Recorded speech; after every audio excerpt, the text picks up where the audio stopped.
Okay. Then we're good to go. What's up, everyone? Hope y'all are doing excellent as always.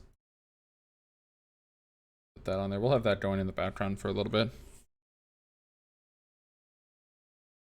You know, we'll do a video game video. See what we have here. Find something that...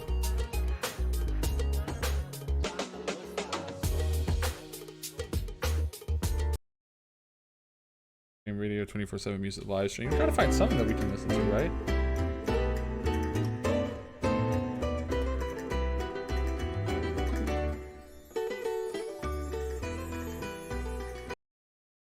Gotta be something.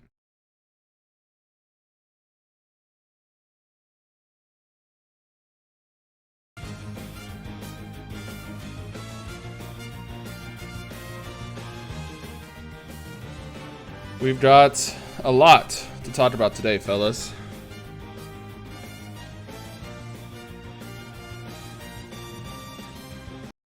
Gotta find something good, right?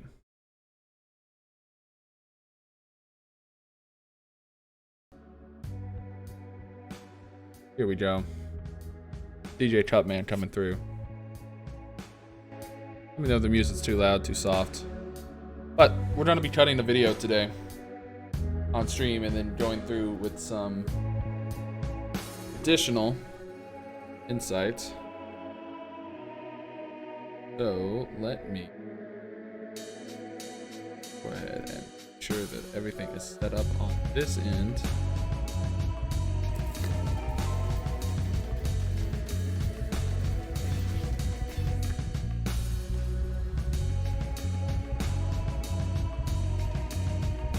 Okay.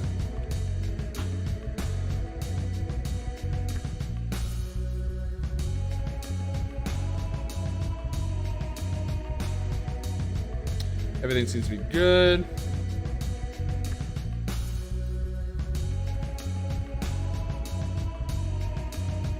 Boom is bright. Let me go.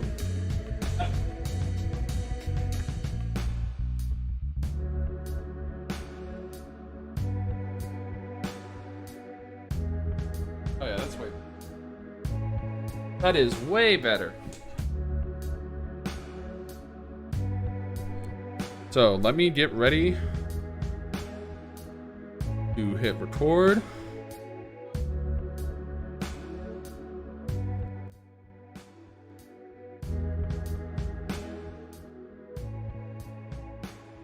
You know what I can do? Add capture. Add a new source. Copy.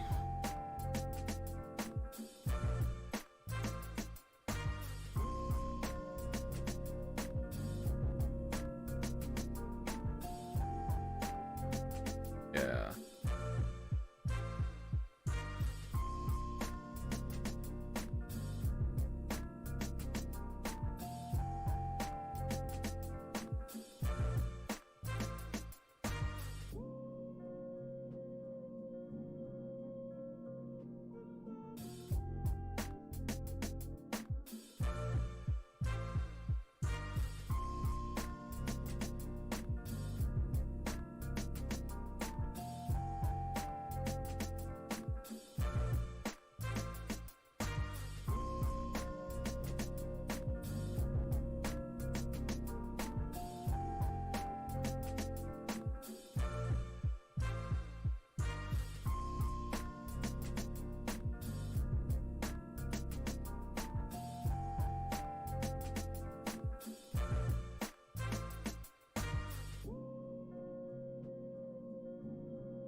Oh, that doesn't look good.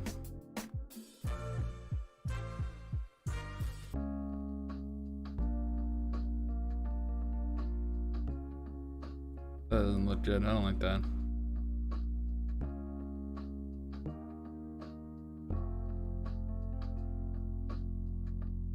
Actually, that's kind of all right.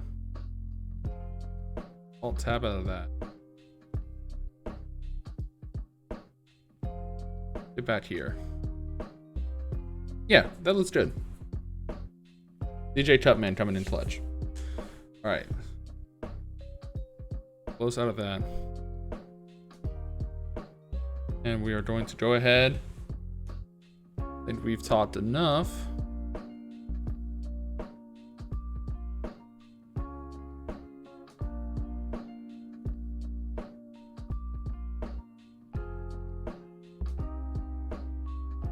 All right, let me get the notes. Let me get my notes up. Put that over there.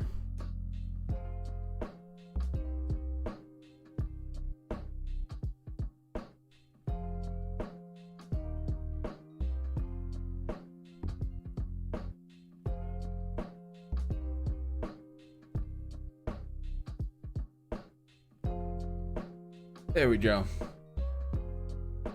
So, how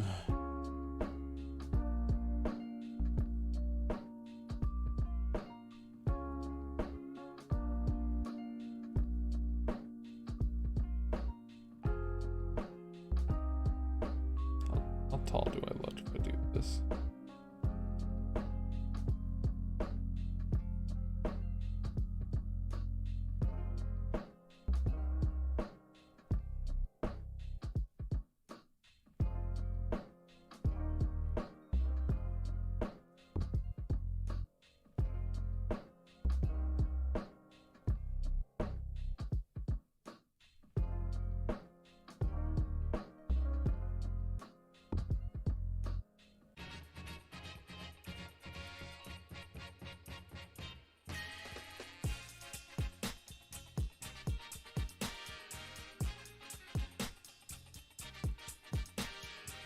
Okay. So we're gonna hit record and then we're gonna get started on this video. Okay, what's up everybody?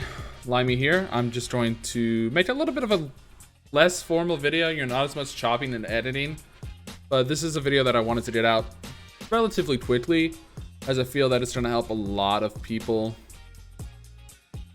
level up their game in Virtua Fighter.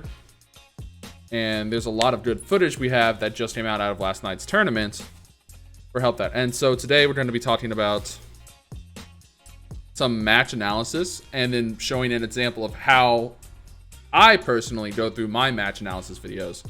And you can take these tips however you want. You can, if you find a method that works for you, great. But I'm going to go through it the way that I go through it.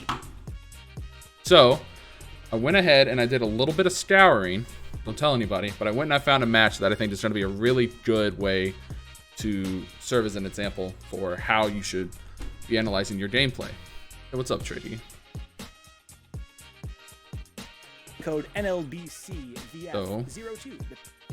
A few things. Ideally, I like doing it on YouTube because the YouTube play is a little bit better than Twitch. But if you have Twitch, that's fine. This is going to be provided by our good friend Venturebot for his stream. He streamed the NLBC bracket last night. A lot of good matches. You should go watch that out. One of the players is actually here in the chat. Tricky man got second. He's very deadly. He's a great example of another individual that gets a lot out of his replays, because I'm sure if you've ever seen any of his videos, he goes over match analysis like all the time. So let's go ahead and get started. We'll slow down the speed. And we're gonna let the first round play out. I always let part of it play out, and it could be the whole round, it could be a whole game, right? But that's up to you. If you're gonna let the whole set play out, maybe bump this back up to 100% speed. But if you want to just watch the first round at normal speed, you can do that. It's just there might be some small micro moves that you miss, because there's a lot of quick buttons in this game. I'm gonna mute that. I don't want to. No offense to Harpooner. We're gonna just play it at full speed. We'll play it at full speed for the sake of convenience. Got some new ideas and proof of concepts that you want to try? Hell yeah, man. Man's already been in the lab. You see? You see what happens when you use your noodle? You'd be like this man.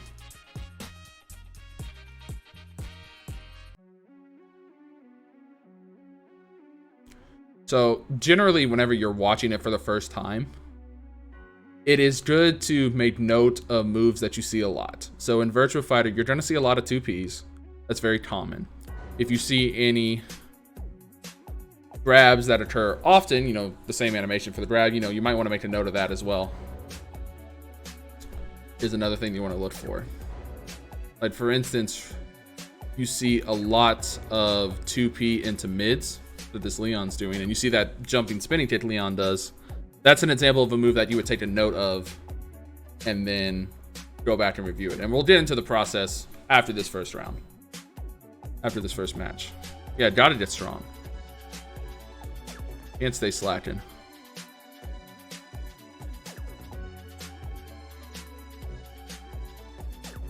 Gets the launch. Tries the challenge with a 2P on block. Gets the throw. Ground kick. The reason, another good reason that you're going to start to see here on why you want to watch the match at normal, why I feel it's beneficial to watch the match at normal speed first, is you get a sense of shifts. Like you get shifts whenever something changes in a set, like when someone starts to make a comeback or when somebody just really starts to, you know, turn on the switch and start dominating. You get that sense, which you can get from the slower versions and looking at it more in depth, but I feel it's good for understanding the whole pace as you start the review.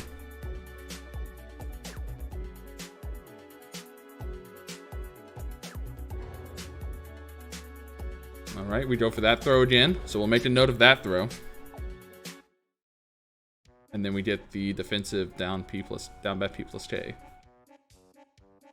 And any special interactions too are of note, but generally you don't want to focus on those, and we'll point out why here in a second.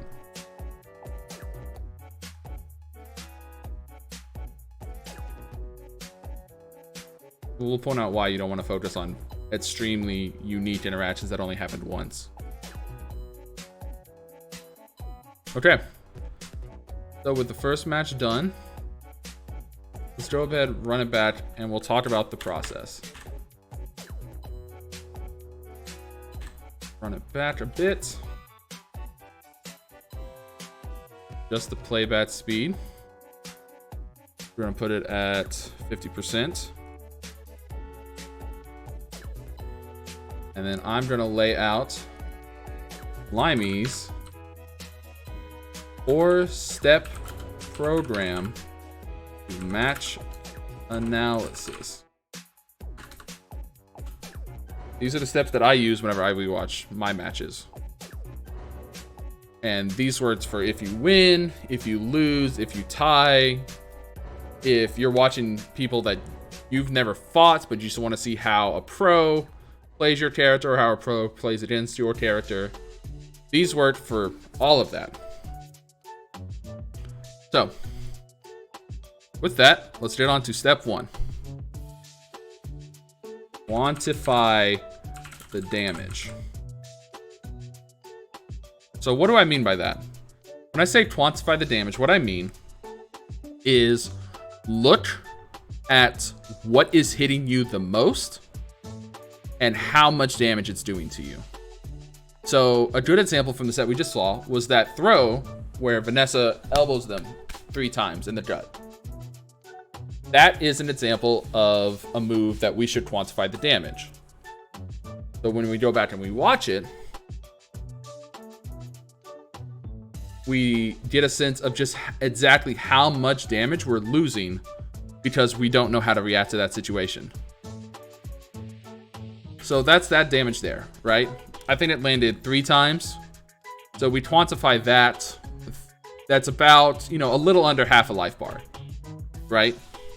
And you want to do this for the moves that you see hit a lot, which is why I said earlier you don't really want to focus on the super specific, you know, this happened once in the match thing, unless it just like was something that was super wild and crazy that just completely blew your mind. Like if it broke the rules of the game to you, then that's what you would go back and analyze it. But if it's just some weird like interaction, like, oh, he ducked my mid that one time, maybe save that for a little bit later in the analysis.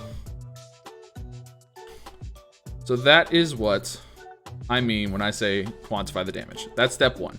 Find what's hitting you the most and see how much damage that is actually doing to you. So if we run it back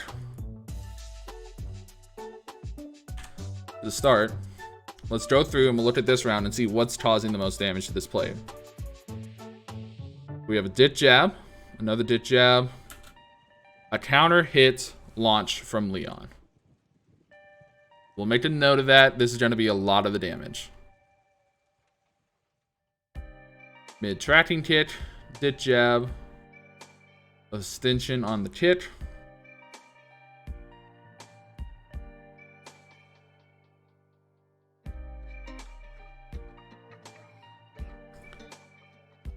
Quick lows. And then that kick again. That's the second time in the set we saw that kick. So we're going to make a note of that move.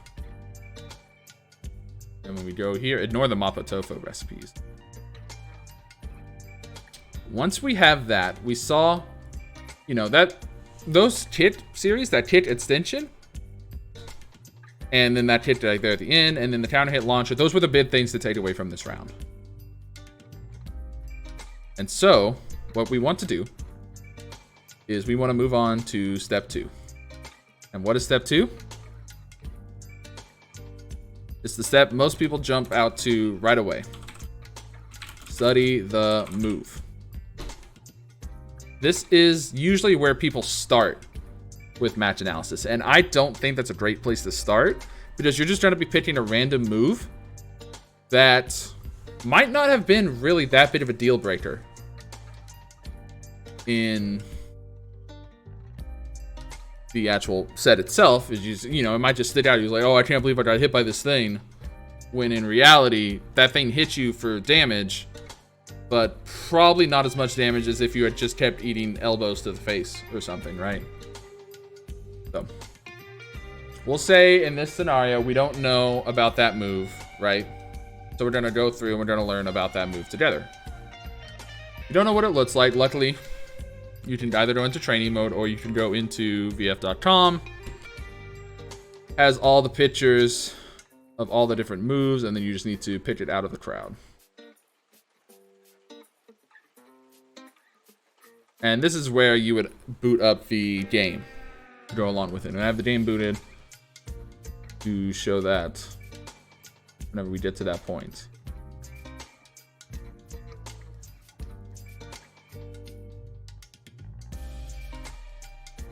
But let's go ahead and switch over to that.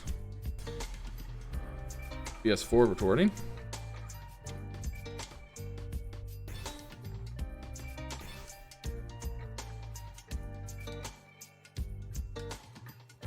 And then if there are any unique stage interactions, make sure that the stage you pick matches. But usually in VF, unless it's at a wall, you're not going to have to worry about that. So we'll just go here.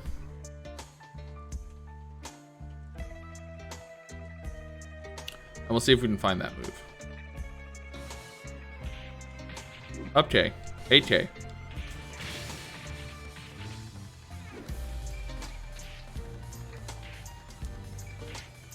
Now we found that one. Now let's see if we can find the launcher.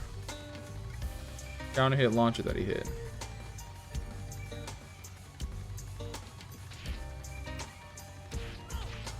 It was that one, right? What it looks like. We can test, because we saw it was a counter hit because of the red flash.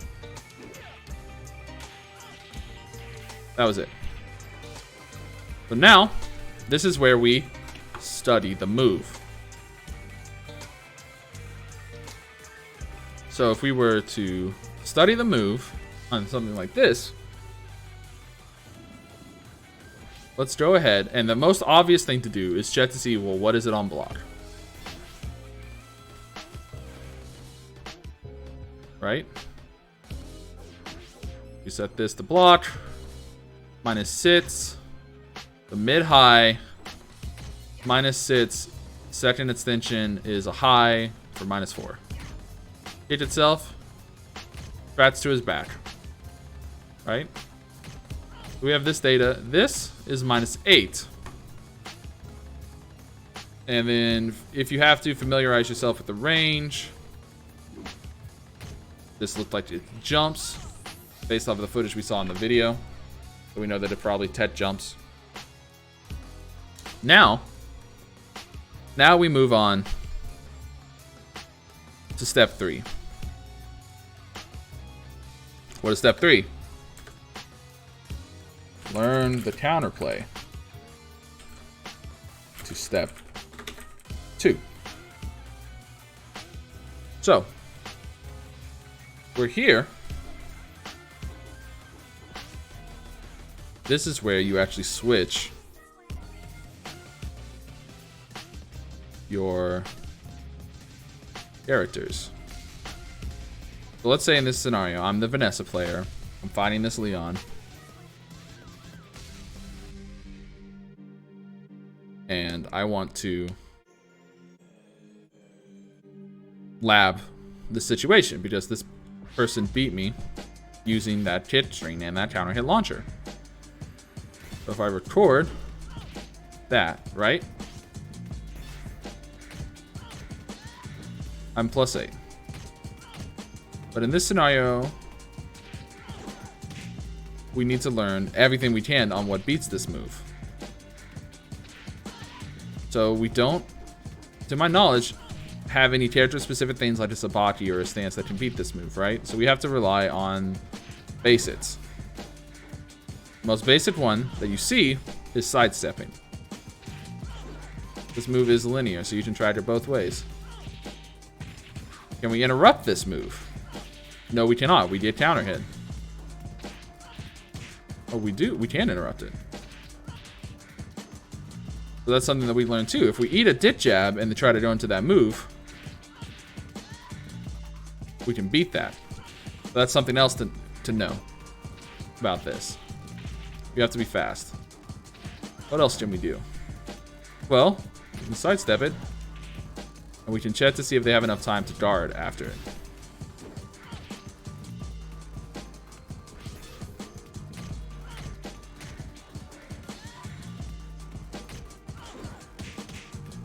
They can't. So if we think they're trying to use that move, we can go for a side turn mitts up or a guaranteed side turn hit.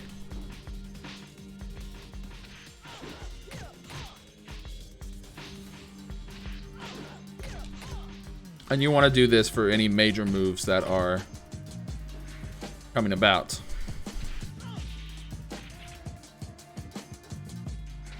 And so, what else? -8 means they also cannot fuzzy.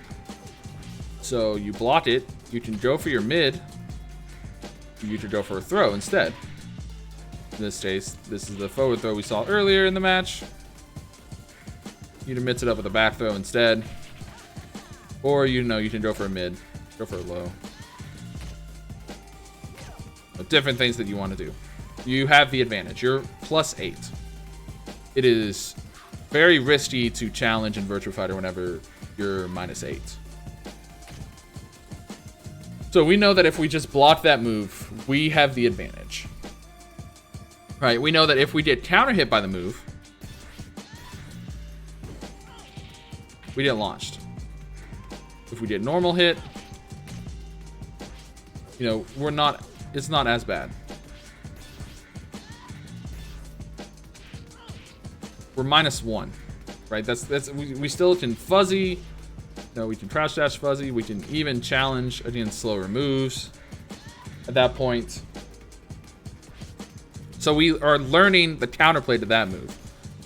And another layer to that is the reason I said counterplay to step 2 instead of just counterplay to those moves is you want to start understanding what the opponent is going to do once you start reacting to that. This is why I chose that first round as an example, because this is a situation where Leon has a pretty good counter to people stepping his moves, and that's in this.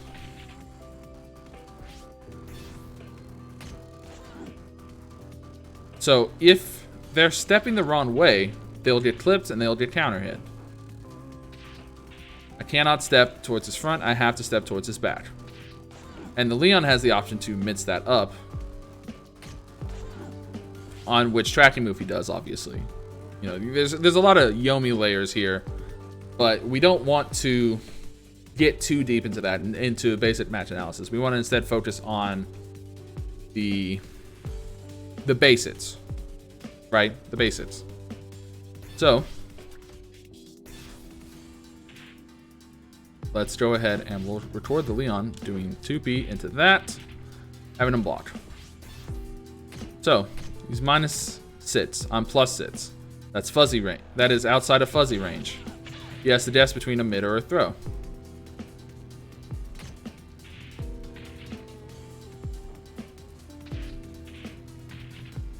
Knocks down on normal hit.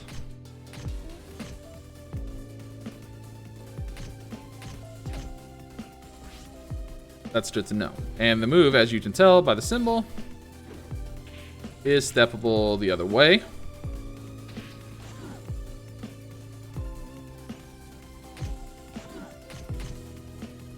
And it looks like he recovers fast enough that we don't get... Oh, no, we do. We get side turn pressure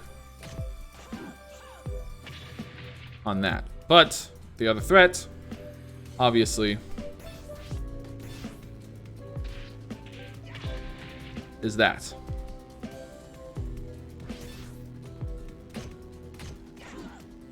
That one is stepped towards his back.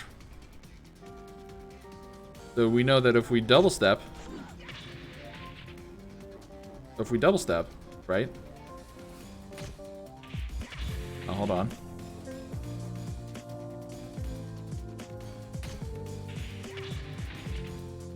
Or is it towards his front? Am I silly? Okay, it's towards his... Yeah, towards his back.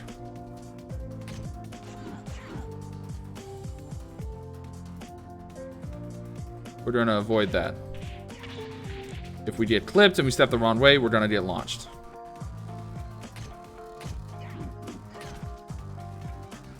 That one's a high.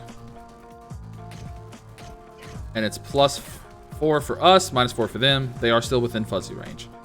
So this might be a move that we want to avoid by stepping. Or, better,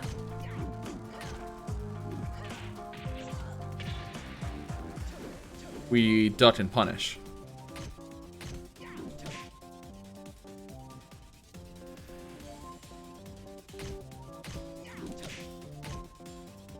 That's something else you gotta watch out for whenever you're learning the moves. Is learn the counterplay. And the counterplay for this situation is that they're going to probably stop after the first hit, because you can duck this on reaction. And doing this also gives you a direction on how to develop your practice routines, because you know the counterplay for that move, and so you can start working on incorporating drills that will help you against that character, because you know the best way to beat the move. And lastly, this is where we go to step 4. After we've learned the counterplay for the moves that are damaging us a lot, that's where we move on to step 4. Assess the risk. And this is probably the most important step in match analysis, I feel, of my 4-step program. I feel that this is the most important one. Only one that even comes close in importance is the first step. The first step and the 4th step are the most important ones, and I'll tell you why. You want to be able to look at a situation and say, yes, I came out of that situation ahead, and they came out of that situation behind. Or I want to come out of this situation advantageously, I want them to come out disadvantageously.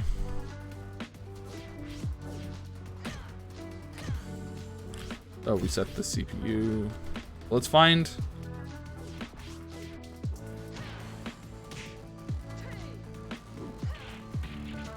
I think we have offensive stance. Yeah, there we go. So, let's play this recording that we have of this tick. Mid-high. Strat's one way.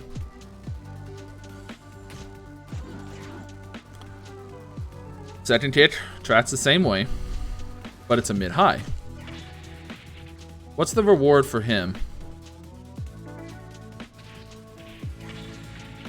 The reward for him is, you know, a couple points of damage. The reward for us, if we read this situation... Oh, hold on.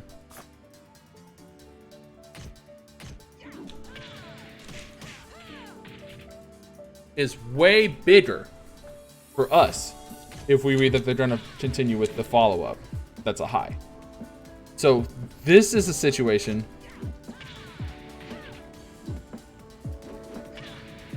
where we're going to come out ahead if they choose to do this move. Because we're going to get our combo. We're going to get our 9k combo. We're going to get a 9p. Maybe not 9p. That might be too slow. Yeah, that one's too slow.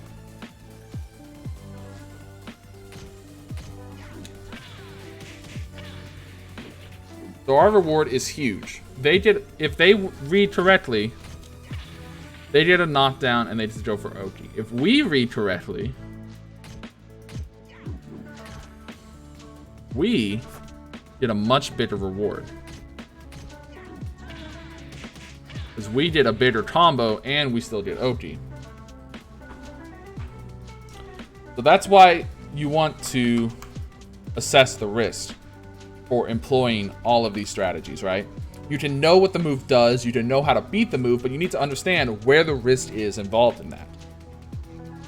Because sure, my option for beating every throw is to do an Abare, right? Well, what's the risk of that? I mean, the biggest risk is a counter hit, right? So it's much more of a risk for me to act out in a situation where I have to guess between a mid or a throw than it is for them to employ a mid or a throw, right? Because they have the threat of the counter hit that's so strong and it's at a big risk to me that it's going to change the way that I play. And that's why I say this step here, assess the risk, is the most important step. Because every move has counterplay in this game. It just depends on what that counterplay is, where it becomes a risk. Right? So let's go back to our other move that we have. We have this move.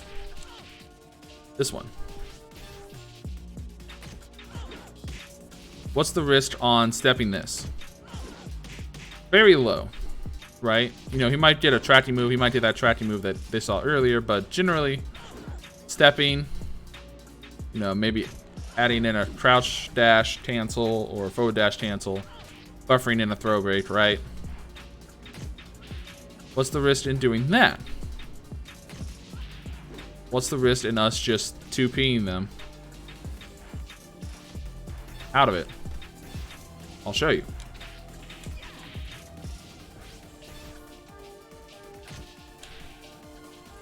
If we get hit, we do not have the frames to challenge. So that is the risk of acting out in this situation. So this is a situation where our counterplay, while being good, is low reward, but the high reward ones are very risky. So that's why they typically say if you see someone get hit by a dit jab, don't challenge. Like if you get hit by that, don't try to challenge with the button. You're going to lose 99% of the time. That's the basic fundamental offense of this game is dit jab on hit or dit jab on block. Dit jab on block, it's not your turn. Dit jab on hit, it's your turn. We can't throw him either. So our best course of action, generally in a situation like this, would be to step or just block. Because if we block it,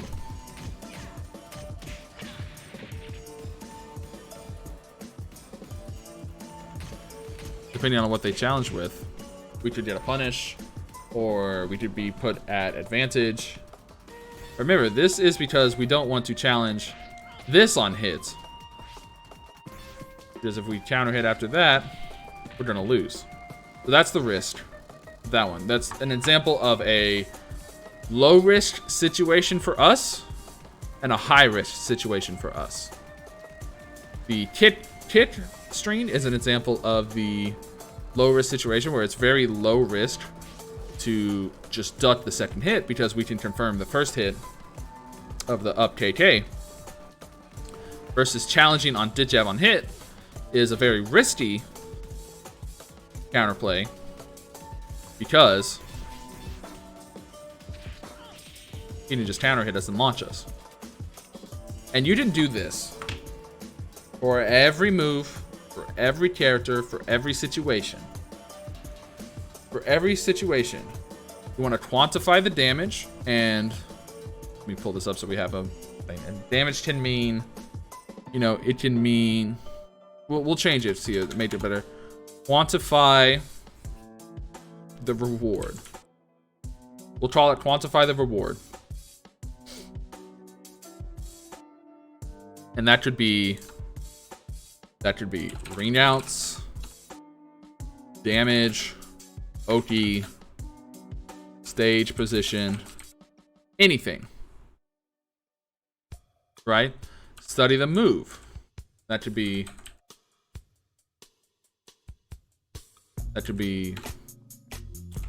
specific movement, attacks,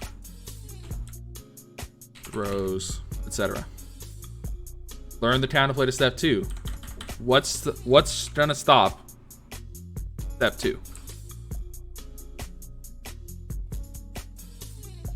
Then lastly, assess the risk. How risky is step 3? Looking at that is a good way to analyze your matches. That's how I do it. That's how I've gotten better. Is I go and I see what's hitting me and how much is it, or what am I losing to? Is it stage positioning? I figure out what's putting me in that bad situation that I don't want to be in. Step 1. Step 2, I study specifically what got me there. If it's me losing up stage positioning, what caused me to lose stage position? If it's a certain attack, what does that attack do? What all does it have? Does it have any follow-ups? Does it lead to a combo? Does it lead to Oki? Does it lead to a frame trap? What does it lead to? Step 3, you learn the counterplay to step 2. What can I do to beat that movement option? What can I do to beat that attack? What can I do to beat that throw? What can I do to beat that Oki? Lastly, step 4, assess the risk. How risky is it for me to challenge a move in step 2 using one of the methods I learned in step 3? You know, do I have a high risk, high reward, a low risk, low reward, low risk, high reward, high risk, low reward? What do I have that can beat those? And you want to look at that and use that to inform your decision making. Because once you go over that decision making process, you're going to be making decisions better on the fly, because you're going to be studied in these unique scenarios, because you've been watching your matches. Every time you lose, you need to go back and you need to look at, what am I losing to?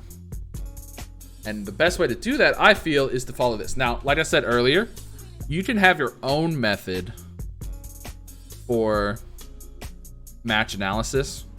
You can use some of these steps. You can add more steps. You can call me a fraud, right? It doesn't hurt my feelings.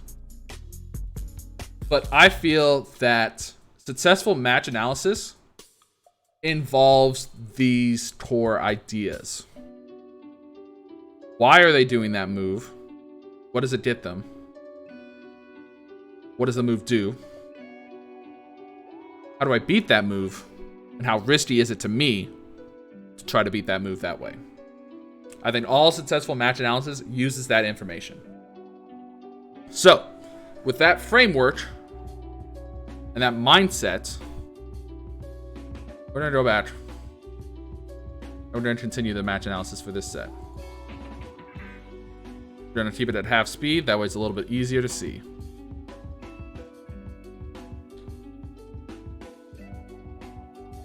Because you want to get practiced in this too, because then you can start doing it in the middle of matches and you start adapting better. Alright, that's a situation where the player saw that they were potentially able to beat them in a range scenario. They don't have to worry about those moves that got them to lose the last round. And we go for a throw.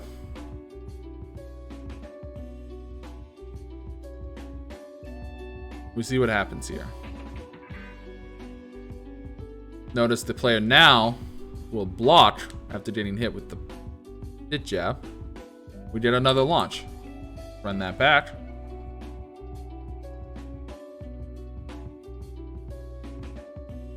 And every time you see a key move like that, you want to go back and you want to look what created that situation. Hit jab on block. Counter hits into the move again. The player, Radio Bread, is probably pressing their advantage a little too freely for that. Catches them standing, is trying to go for the low.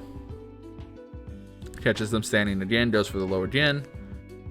And really, there are matchup specific things, like, for instance, Leon has a bunch of lows, right? That you can use that aren't going to be universal systems. Some characters will have specific things that beat certain other things. Like some characters will have a really good move that jumps over lows. Some characters will have a really good move that goes under highs. And that all can be evaluated by your character at step 3. Use your character knowledge and think, what can I do to beat this move? What do my system mechanics let me do? And do I have anything character unique that I can use to beat that? Goes for a big kick. That's another situation right there. That's one that we just talked about. Counter hits the low punch. Gets counter hit by the follow-up. We know now that you can step that move, which is what this player does here. And now, Radio Bread sees that, and he is going to take advantage of that player's habit to go into that move. Also, switching up to grabs. Grabs are very unique in this game, in the sense that you cannot react to them like you can in, say, Tekken. So generally it's a good idea to try to see if they're going to be breaking any of your grabs and start mixing up your throw directions. But you can see now that step this player has allows them to get their offense going. They were able to take that information from the set and using the knowledge of what they learned about that move, possibly in prior experience, they can apply it and beat that situation. And in this case, they chose to go for a throw, see if the person was breaking. And looks like they've gotten hit 2, not 3 throws. But now he knows, okay, this person likes to guard a lot. They don't abare very often, which is attacking through a throw, attacking when you're minus. This person does not abare very often. I can start mixing them up with throws whenever I make their moves with. Whenever their moves with, they like to block. And it's at a low risk to me to go for a throw in this situation.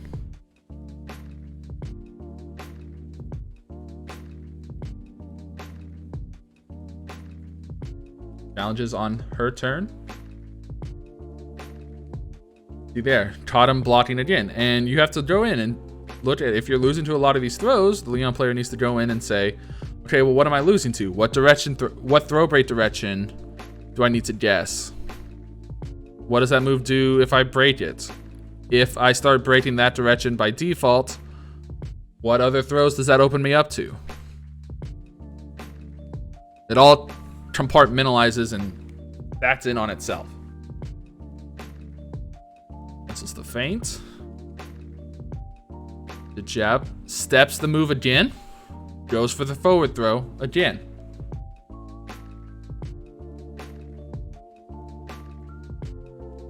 Notices that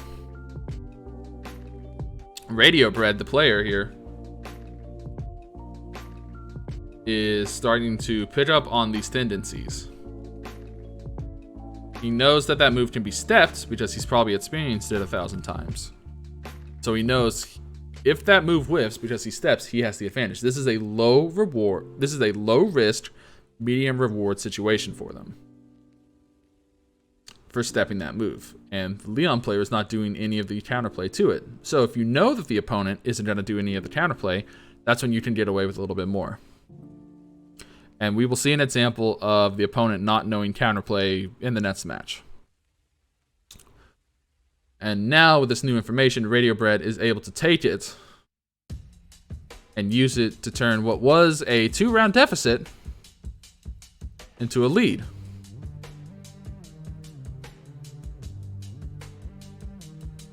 So now we'll go up to the next match.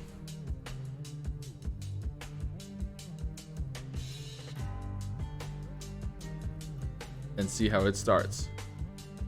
Another thing to note too, this is, you can see in any fighting game too, you know, if you're just now getting into your match analysis, always see what your opponent opens with. If you look to see what your opponent opens with, you get a good idea of generally what it is that they're trying to go for. If they open with a big move, you know, they're looking for high damage, they're probably very aggressive. If they backdash, they're probably more defensive and you might be able to get throws on them.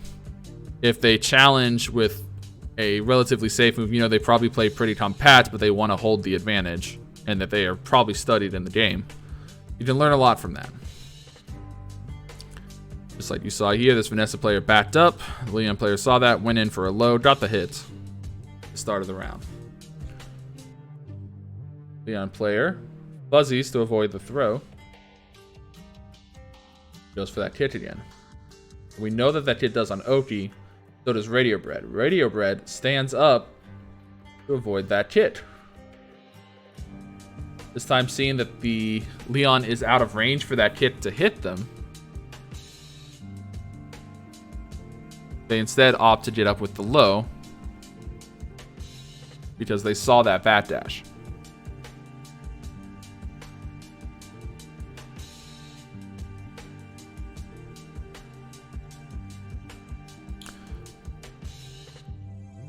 And this was the MVP move of the night. This is what actually prompted the match analysis stream. Was Vanessa's defensive KK. What do we know about Vanessa's defensive KK? Well, we can lab it here after this round. Let's go lab it. Now I'm going to lab against Vanessa's KK. So,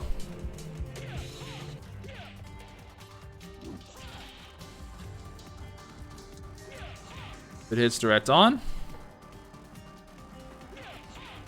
it is not a natural combo. So, know that. Now if we go in, we set it to counter hit, it is a natural combo. And it leaves her +5 on the side. She can go for that. She can go for a side throw. She can just go for general side guard pressure. What about on block? Let's learn the move on block. -5 pushes out of throw range. So she doesn't have to worry about fuzzy. Move itself is an EX high, so it can be ducked, but EX highs can hit people recovering from crouch if you press the button too early. So that is something to be aware of.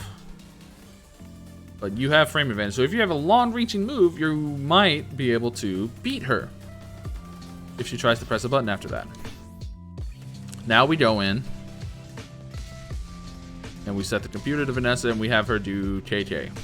We just have her do KK over and over.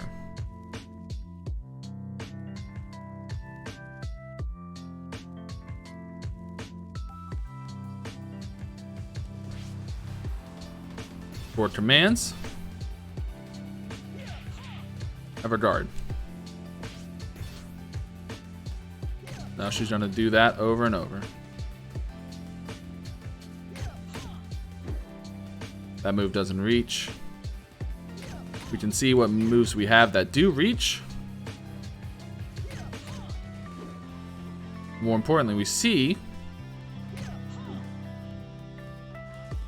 that move is a full circular high.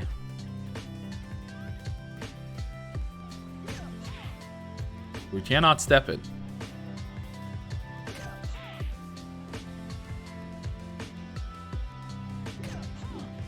But we can duck under it.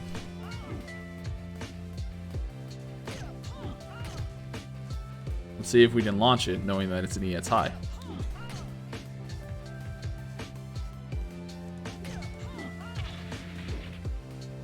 We can't.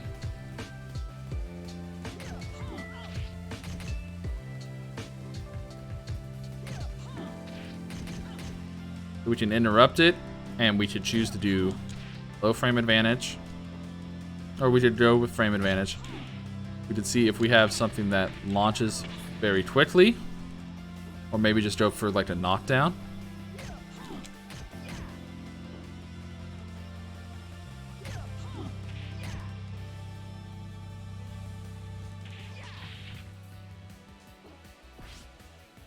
See what options on.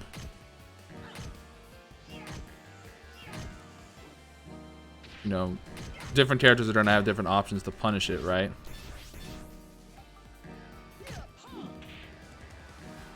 But generally, you'll be able to get a frame advantage from this. What if you get hit by the first one? You can still dunk underneath the second one. See if we can get a punish with it, though. Yeah.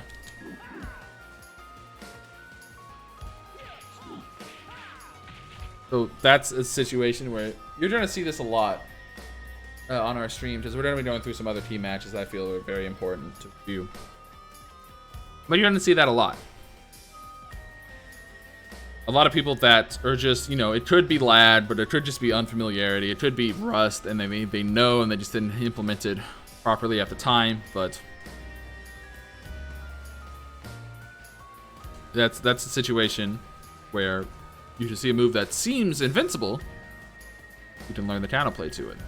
You learn how to play around that. And if you see right there, you know, that was very quick. We went through steps 1 through 4. We quantified the reward. We saw how many times that move hit, how much damage it built up to. Built up to a lot of damage. We studied the move, understood what the move did, where it hits, what's its frame advantage on block, on hit, on counter hit. We learned the counterplay, what we can do to beat it. And then we learned how risky it was. How risky it was for them to do it, and how risky it is for us to employ the counterplay. This is all very quick, but something that you can do for, again, any situation. Works for every character, every move, every stage, every game. Employing that.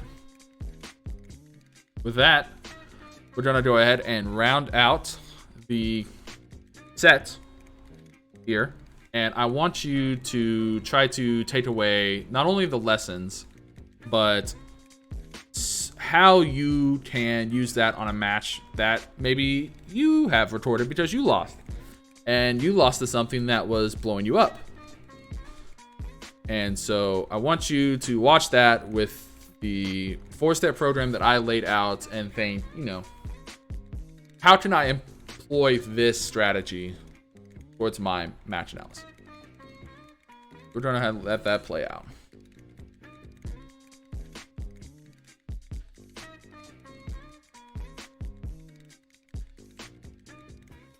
Now we're at round 3, and we're going to see if anything changes at the start of the round from either player. Radio Bread knows that Holden likes to hesitate at the start, so he goes, and he goes for that move that was getting a lot of success for him. He does the 5KK at the back, and he can get a throw because it leaves them bat turn if they hit on the side. Holden tries to retaliate at range, knowing that he can outrange that move at the start. Stores a knockdown for it. Catches him standing again. The radio bred player does not block low very often. And then Holden tries to challenge the 5KK from Vanessa. And we learned that that's one of the riskier counterplays. Oh yeah, man, the Cutman radio's coming through.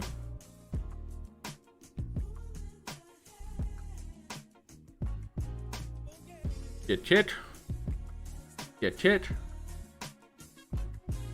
The Leon player notices again they aren't blocking low, so it goes for the low again. But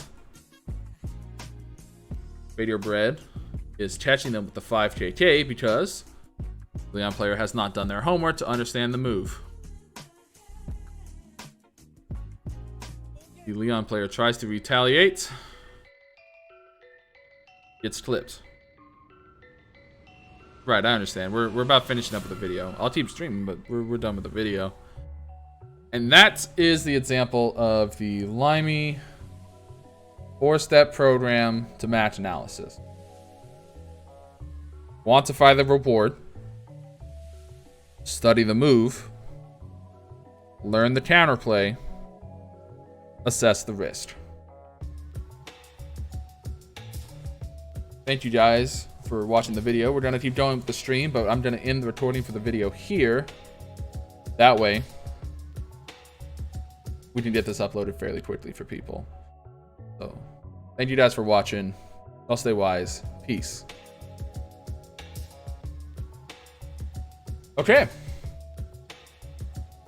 So that's recorded, and we have that, and we can upload that pretty quick. Make a slap happy thumbnail and get that up there. Let's see. Layton Kate say Lantra should go into UFO. Cool, man. Enjoy UFO. I might stop by there a little bit later after Starstit's 9. These beats are good. DJ Cutman coming through. Had a long talk with my good roommate about Couchmate. Anything gonna be done about Couchmate?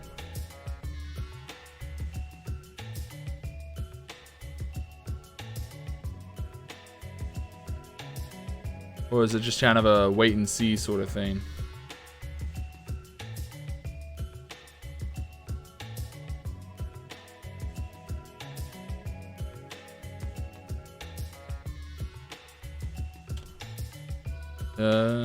Seems like it.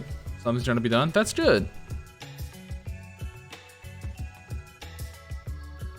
Don't want y'all looking at my files now. Who knows what you might find. Who knows what you might find.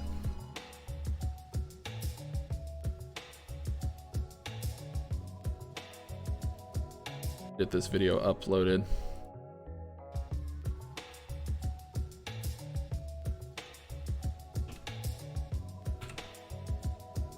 Fighter 5 Ultimate Showdown. We're gonna say match analysis tutorial and guide.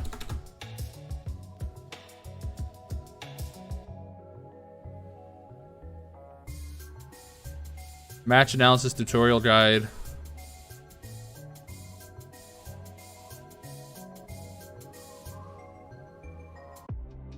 Because we gotta get tutorial guide. The algorithms were too strong, man.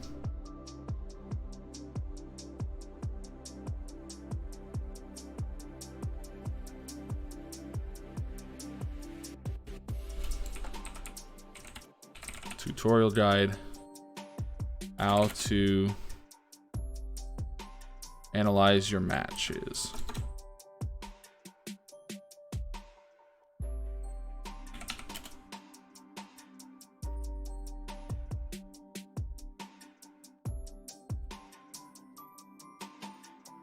We're gonna let that go in the back while we getting on with analyzing the other team matches. I definitely want to watch Adam UT play, and we definitely need to watch Grand Finals.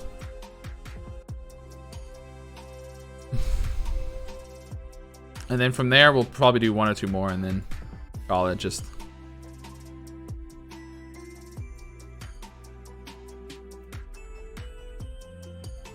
we'll do that. It's not going to be a super long stream.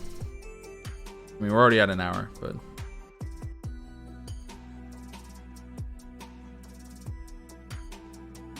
Black belt Spartan.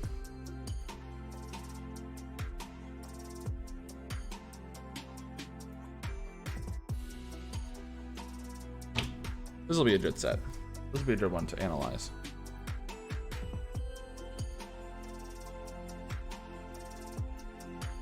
So, let's start at the match set and we see what they do.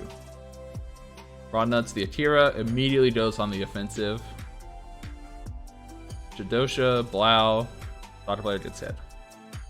These are two very high-level players, so you can really start to see their decision process sort of evolve very quickly. Jadosha is trying to stay at a very long range. That is a range that Akira really cannot contest that well. He has one or two moves that move him very far, but not a ton. Jadosha tries to challenge him with something big, gets beat out, so he goes for something a little bit quicker, a little bit safer, not down low. Did he duck underneath that?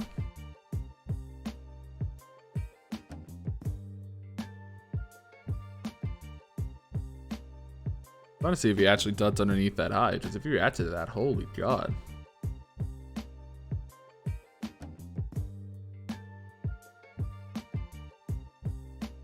No, I think he just flash ducked. I think maybe he was expecting a... He might have read that. Didn't read the second one. Tries to challenge again, gets hit by the guard break. Rana's going to take note of that, and he's not going to go for the guard break as much because the Tata player is getting hit. And we go for a neutral throw to seal the deal.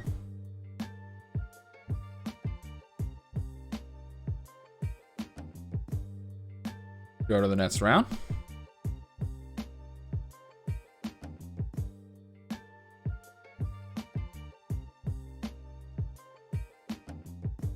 The Tata player attempts to throw punish the move, but Raw Nuts is barring out, as that is a very low risk way to a barre is with the dit jab. That's trying to duck a high.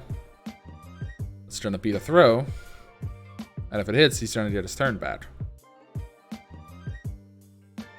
He is stepping back to avoid any of the few long-range moves that Akira has.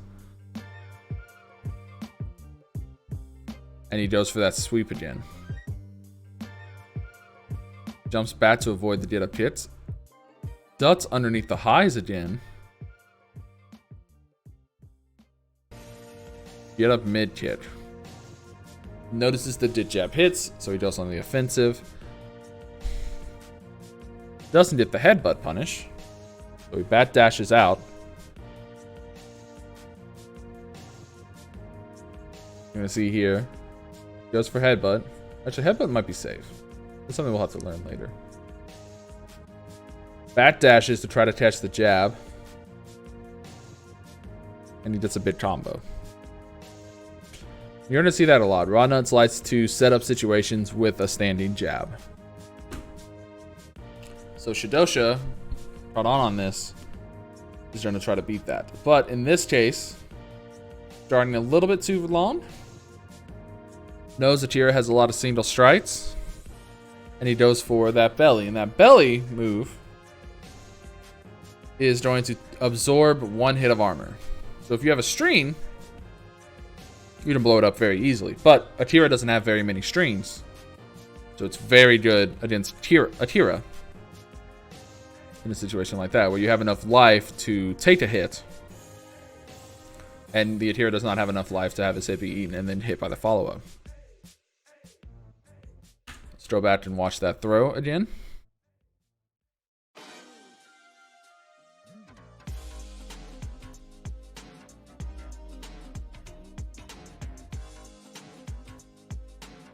Gets him standing with a mid.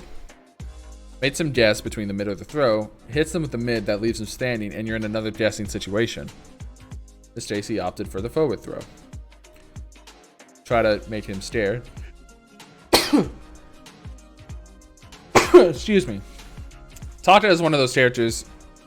He has I say he has a good throw game because he has crouch throws. But what's interesting about Taka is he has a forward throw that does 80 damage, and he has a back throw that leads to a combo that also does 80 damage. So the forward throw that he did there, that we mentioned, is a real throw mix-up between the back throw, because you're going to eat the same amount of damage either way. And Shidosha knew that, so he went for one of those throws. If he wants to establish that throw mix-up early into the set. He busted that out round 3 of the first game. And he gets counter hit by a big slow move. So Red Rodnuts is going to be on the offensive a little bit slower.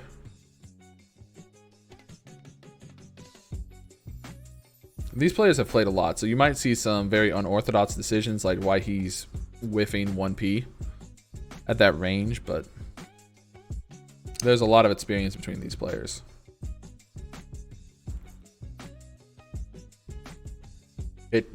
There we go. Hits confirms. 4P plus K.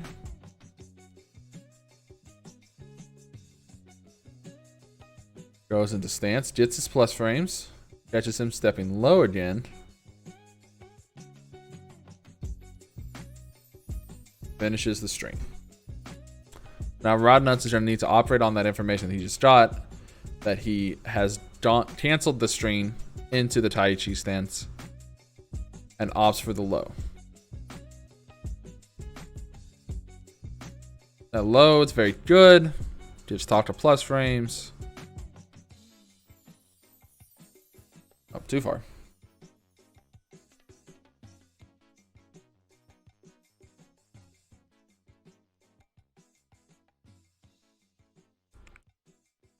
Round 1. Ready? Go. Notices that he counter hits the jab at the start, and that's when he goes for a counter hit launcher. So as you can see, Shidosha is doing a very good job of forcing these situations that make Rodnuts guess into an unfavorable situation if he loses. See there again, another dit jab into another counter hit.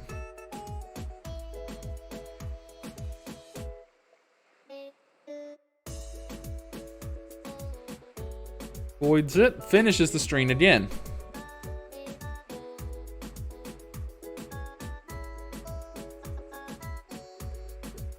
And Shidosha is really sort of the driving force in this set. Shidosha is the one that is making all of the decisions, and he is the one putting Rodnuts into the decision maker seat. And generally when you're in that seat, you're not really going to be winning a lot of it exchanges, because you're not the one that is forcing the exchange, you're the one reacting to the forced exchange. But Rodnuts notices that Shidosha lights to stand guard. So he's going to take advantage of that. And he gets the combo. He goes in, lands a mid, gets a combo for that. Man goes and hits a low, and is now forcing him into this 50-50 situation. And then at the end right there, he remembers that Shidosha did not tech the neutral throw, so that he would be able to go in and get that neutral throw and bring him just that little bit closer to death. So that's twice now that Rodnuts has established that, hey, I'm going to go for the neutral throw.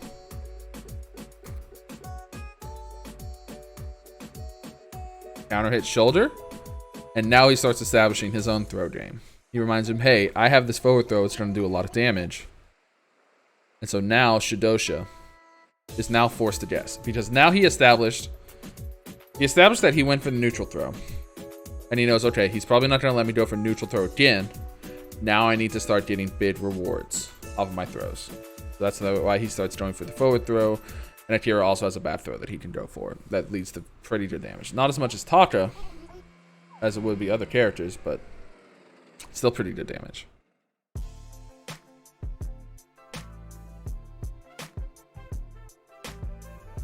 And there it is again. The forward throw. Rodnuts still not breaking it. And Rodnuts should be opting to break the back throw instead. Gets the counter hit. Edge is impressing because he knows Shidosha likes to stay on the offensive with Taka.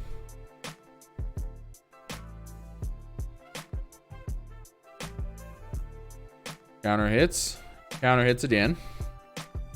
Notices that Shidosha's pressing. And now we have throw braids coming out. Shidosha once again going for that sweep. And now, whenever you can force Taka to be on the more defensive, that's when you can start really making Taka struggle.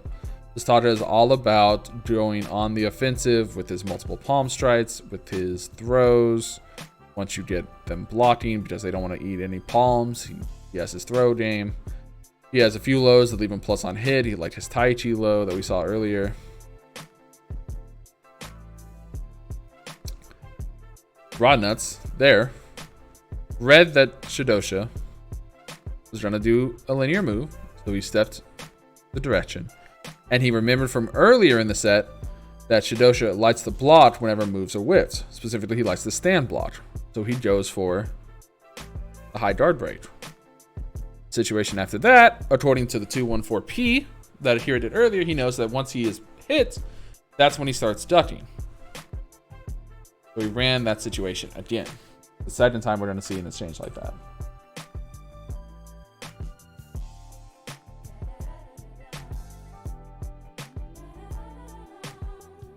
Taka lands a counter hit. Goes underneath the high.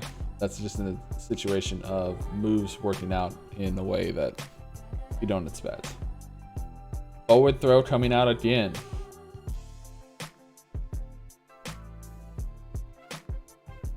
Rodnuts now landing a low get up attack. And if you saw there, Rodnuts, he did a move and he started flash ducking. Because he doesn't want to eat that guard break.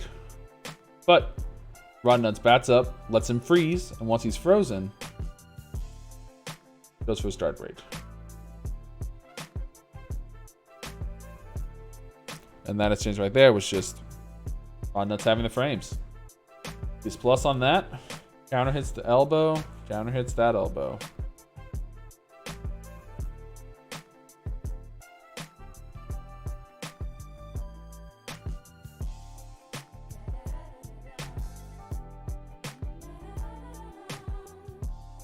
On is pretty good. Definitely a vibe.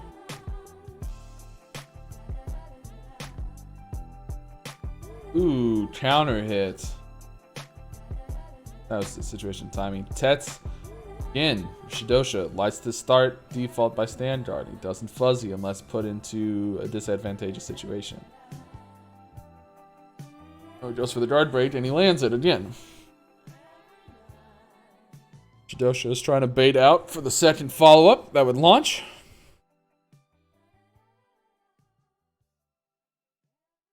That time he was expecting the high follow-up. Rodnuts did not do it. He did the mid.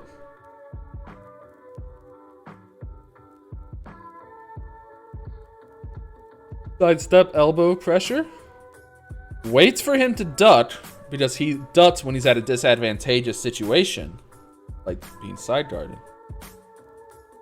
Stands back up into the guard break.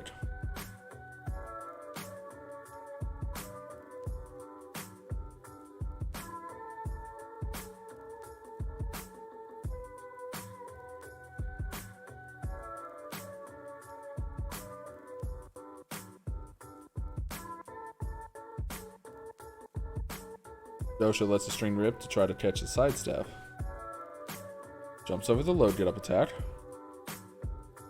Goes underneath the high. Oh no, this was just having great reads on when Shidosha wanted to go for a high. Oh no, he didn't have the frames for that. Again, that low. Doing a lot for Shidosha. Nobody gets his own.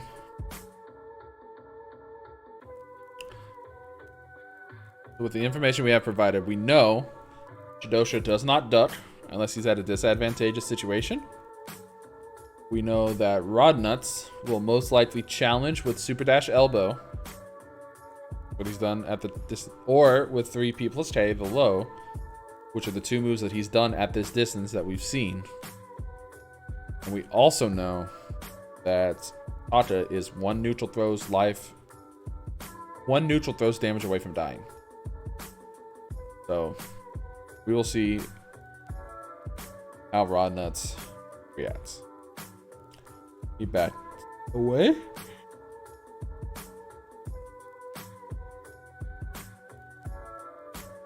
Wishes for that again. Waits for him to duck. Goes for the low again.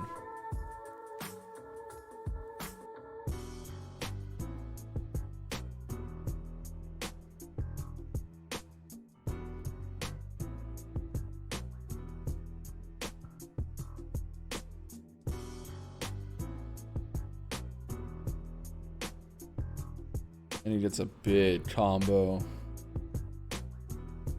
And that was just very good situational awareness by Rodnuts. With that game.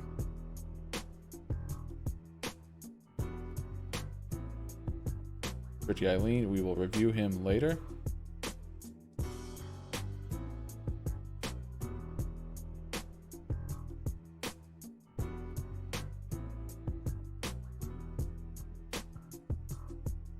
Play a little bit faster.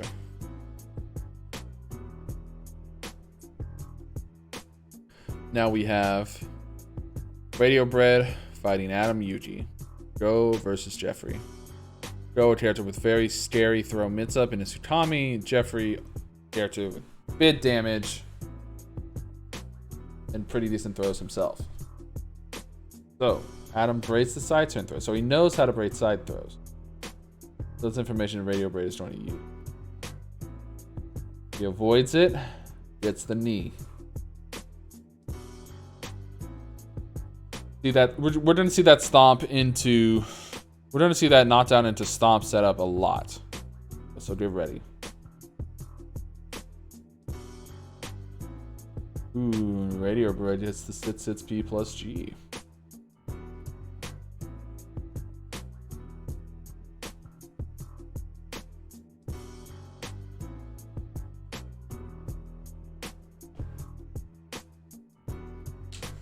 Jab into throw. You're going to see this a lot whenever you're playing Virtual Fighter. It's a very common situation. It leaves you +2 on block, plus enough on hit, going for a throw. Just like a regular tip throw in any other game. Here it is again. Changes his throw direction this time.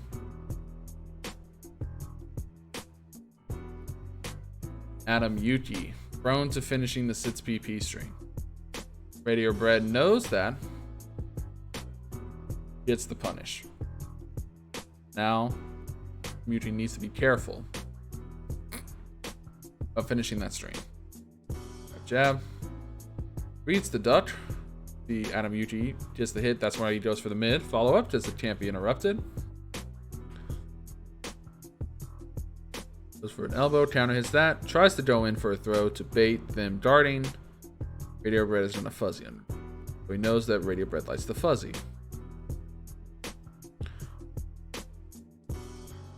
Radio Bread now sees that Adam Mewtwo is able to braid side throws all the time. Adam Mewtwo finishes it again.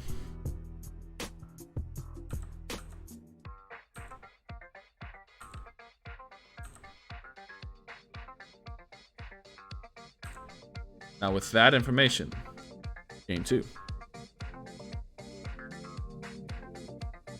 Bid knee counter hit from Joe.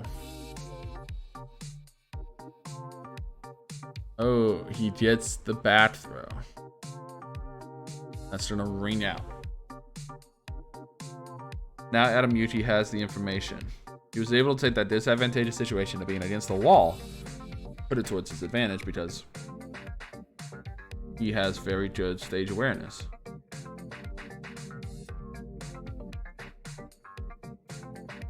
Goes in for the throw. And he knows now that he can mix up his throw timings. Throw off Radio Bread. And if you see now, Adam Uti is not going to be finishing Sits P as much because he's lost 2 games. He's lost a game because of it. So now he is reading that the opponent was trying to block it. So that's why he did the 1 Sits P and then go in for the throw. Unfortunately, it did not work. Radio Bread was ready for that. But that was some conditioning that we saw from Adam Yuki. I'm going to use my bad habit to try to bait you into doing something that'll let me go in and throw you.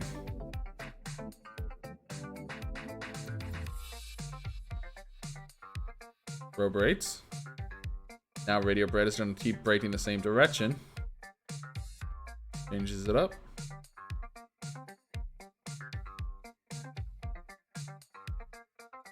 Time he breaks the same direction again. Knows that UT is trying to go for that, so he's trying to start a bar aim. Breaks it.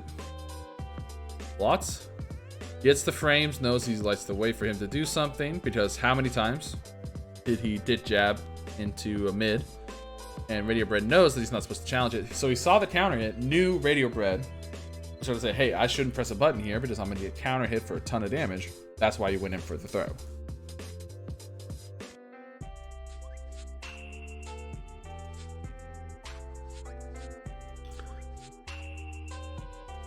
Now he's starting to step.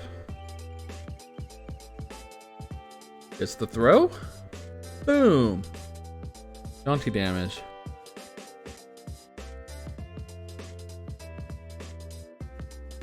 Free KP. Waggles out. And now he is reintroducing the idea of a bar. Because he's now reminding them, hey, I like to finish this string. Notice it was a counter hit, so he knew by doing that, he showed off, hey, I know I have the frames to do this. Let me show you that I know, so that you won't do that again. Double dip jab. Adam UT's back.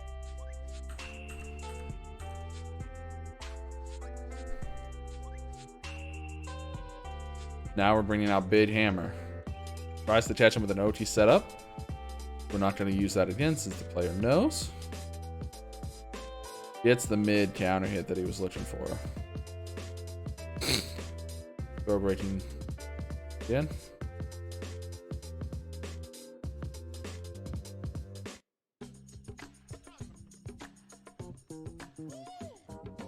There it is, the stomp again.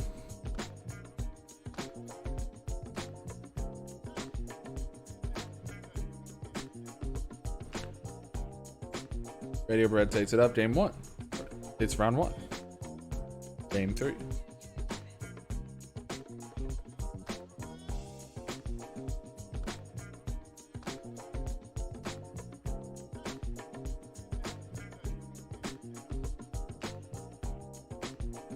Catches his back dash with the follow-up. Now, Adam Yuki is very good about when to strike.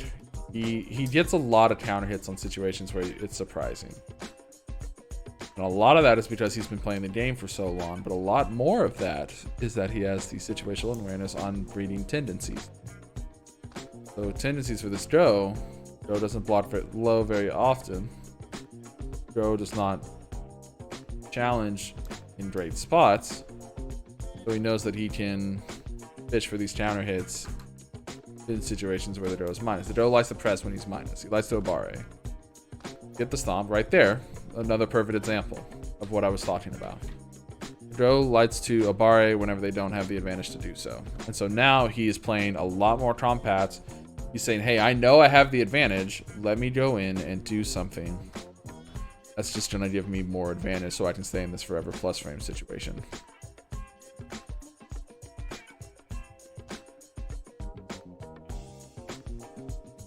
Now he's baiting out. Side steps. Hit fate. Sees the dope rates back. Bare's out. That was a good read by Adam Yuji. On him barring through the tech grab. Not through the crouch grab. Now let's go to the last match that I want to go over. That's going to be Rod Nuts fighting Tricky.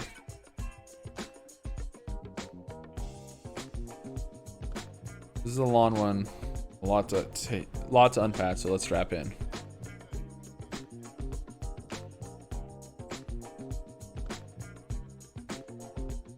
All right, let's check on our upload.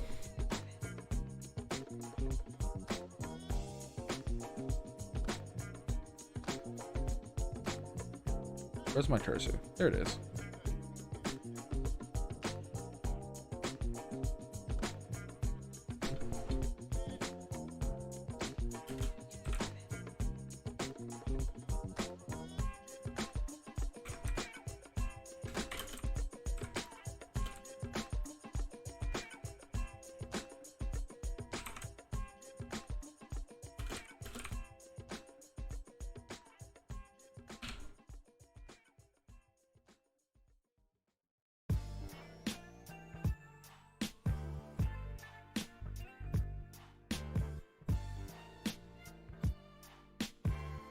Okay. Still processing. All right.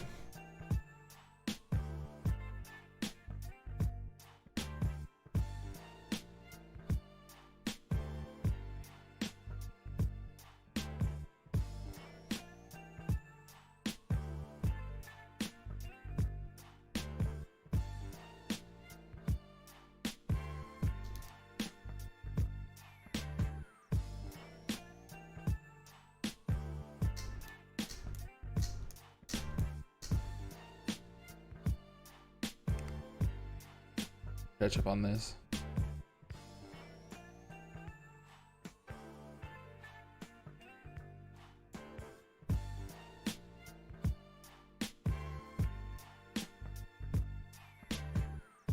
I watched myself throughout the time.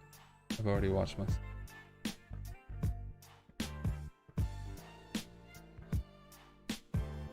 Got some new ideas and proof of concepts to try next time. Hell yeah, Tricky. That's sick. Work out those new ideas. Get those proofs of concept.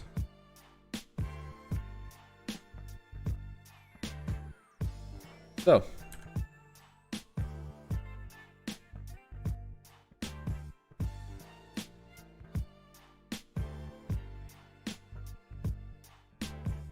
Counter hit super dash elbow at the start. This gives us a lot of information. 1. Rod Nuts likes to press buttons around start. 2. Tricky likes to press buttons around start. 3. Rod Nuts buttons are fast. Or faster. We're faster in this case. So he tets into a mid. Catches him standing back up. Gets the twittering out.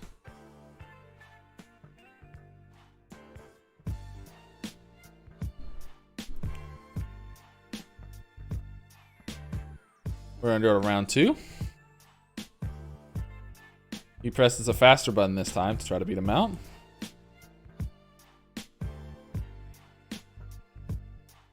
He knows it's minus, but he loses to the jab. Elbow, sidesteps the attempt. Ooh, and he reads the Sabachi. So what did he do there?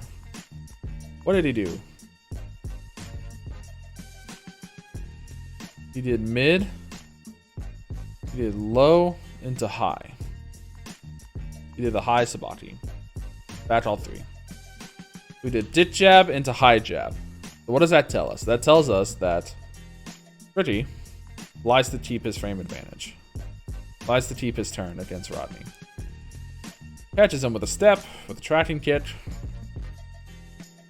Round 2 goes to Tricky.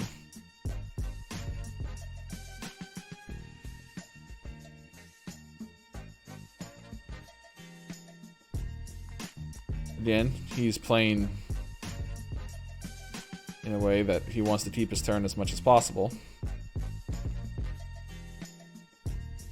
Rodnuts gets bid damage though. Waddles out. Knows that he does not have the frame advantage, so he tries to bait him by doing first hit of a string and then going for a throw. Sidestepping. Goes for that kid cancel point. Fuzzy blots on reaction. Catches him with a Twitter waggle.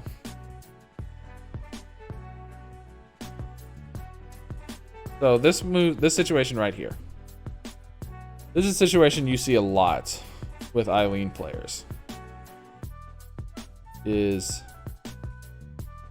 they do something that gives them frame advantage, and then they go for 9p. And why is that? Well, that's because 9p is going to beat out the fastest move that a character has, which is their dit jab. It's designed to go over 2p's. It's designed to go over that. So what he's doing there is he's baiting them to say, you know, I have frame advantage. You know I have frame advantage. You're gonna Abare. He's making a call out on their Abare. Saying that I'm gonna Abare after I am minus. And the Eileen player wants you to do that so that they can go over, specifically do that with your 2p. So they can go over with 9k to get a combo.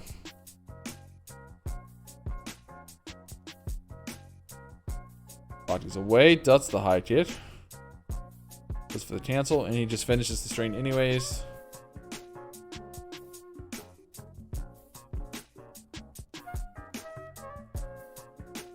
And if you see, Tricky is getting a lot of just small bits of damage here and there. Like, he's not getting any huge launches on Rodnuts.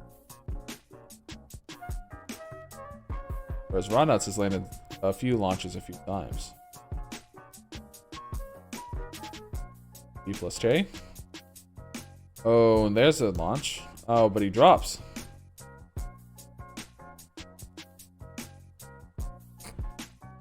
Catches him, trying to press a button. But he's now blocking, tries to Abare out. Rodnuts does a move that beats it. Does a move that's fast to beat him. Now we go to game 2.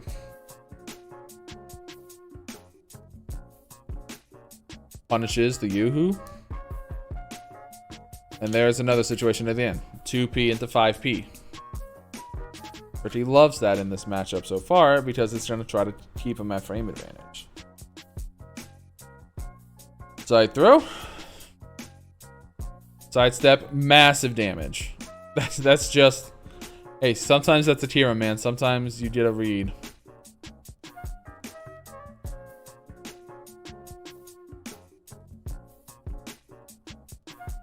He delays it again because he's calling out the Abare again. He's calling out Abare.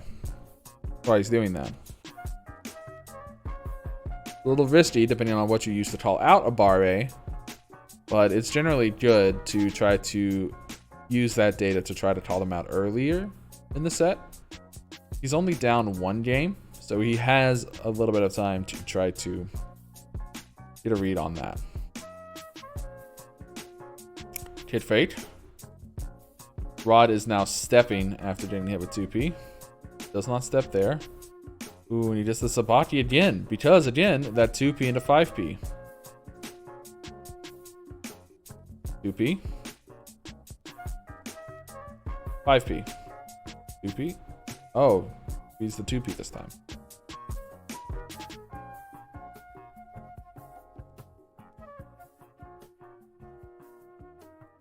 Tries the read attack roll. Gets the super dash elbow. Kills the round.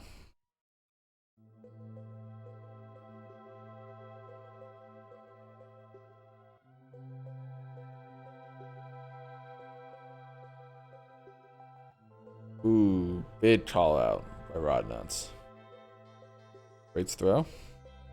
But he's not going for throw very much. He's only gone for it a few times. Rodnuts, again, another person that he's going for throws way less. He knows that he can beat Tricky by trying to catch him, trying to fight for his turn all the time. But he's not really going for throws because they're going to get beat out by the attacks.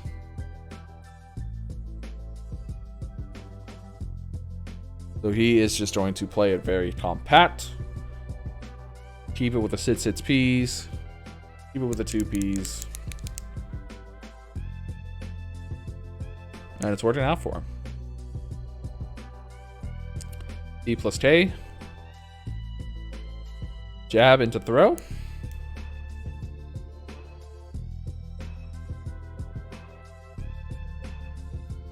Two did punches. He does not, definitely does not have the frames for that.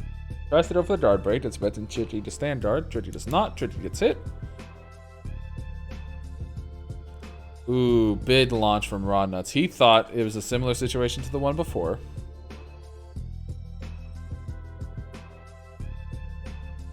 Tritty gets a launch. Thought he would step something with enough whiff punishment to try to even up the life. Does not work out this time. Very simple paint. Very simple punish.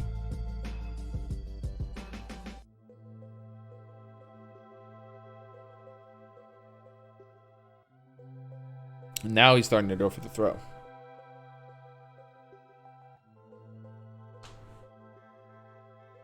Now he has a situation where he might lose the game, so now he needs to start changing up his offense. He does that by now catching Tritty blocking with the throws.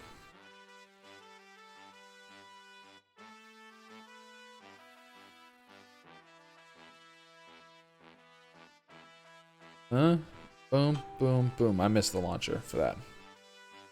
Sidestep the move, and now so he doesn't want another shoulder punishment like that. He just goes for a 2P on the side. Blots it. Catches him with the Abare again.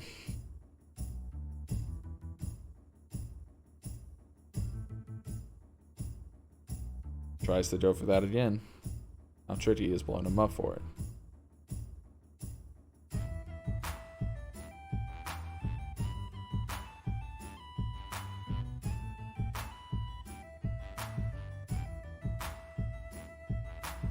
A lot of stepping. Low. And that's just unfortunate. That's just unfortunate. That jumping kick, it comes out so slow, it ends up being a full circular. That's just unfortunate for Tritty. So now, I'm going to tell you in the set, Tritty comes back pretty well. Tritty changes up his game plan. So what does he do now?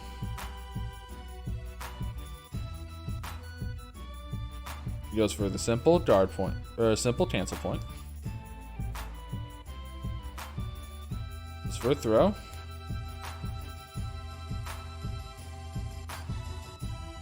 It's thrown with the forward throw. Avoids it. And gets his base hit side. He's not going for anything fancy now. He just does his simple side turn string.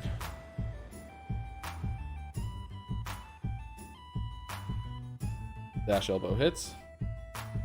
Grabs him. And now you see Tritty is waiting. He's not going in as much. He's now playing at a range where he's going to try to bait out Raw Nuts' elbow and whiff punish him. So he's playing a little bit safer, a little bit slower.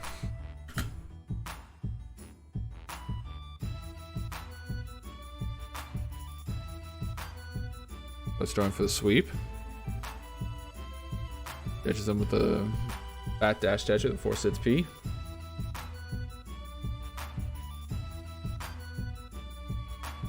Two he hits lows into another low.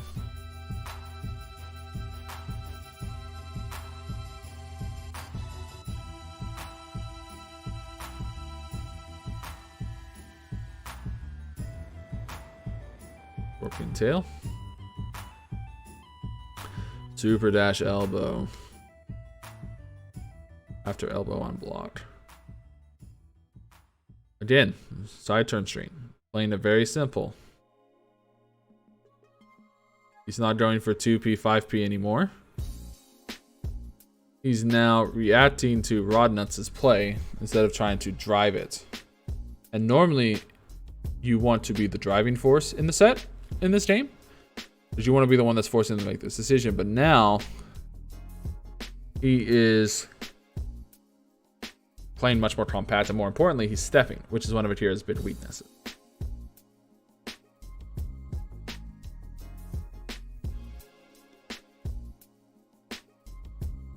We're not going to see, you know, 2p into 9p.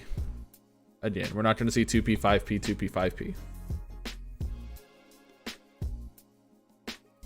At least not as much. I think he does go back to it at some point.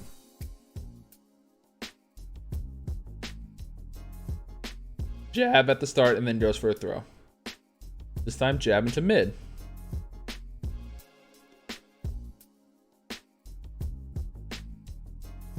Gets stepped. Oh, gets guard broken. But not set the read on the standing guard. He hasn't fuzzied that yet.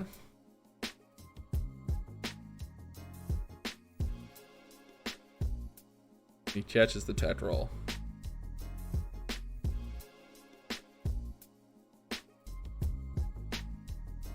So Tritty at this point, he's stopped going for biddish things. He's now just, you know, getting piecemeal damage, I like to call it. Right, he's not really going for 9Ks. He's not going for bid launchers. He's using some of his safer tools. Like Force and Speed is a safe launcher. And he's just going for generally lower damage, but a lot safer, you know, not as bad of a situation.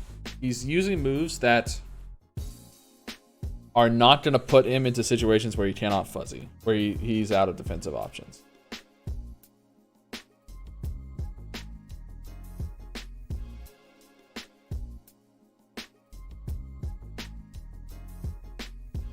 That time, that was part of the conditioning. He's done that jump back into low so very often.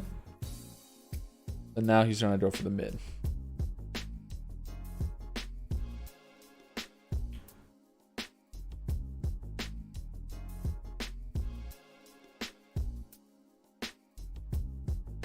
Forward throw coming out. Now the back throw. Done a lot of forward throw, so now he's trying to remind him of the back throw. Very basic throw game, it's up.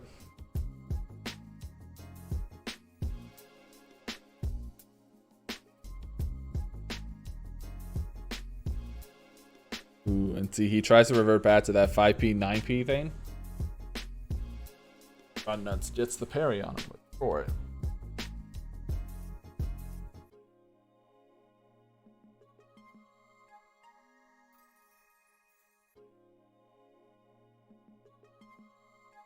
It's the guard break here.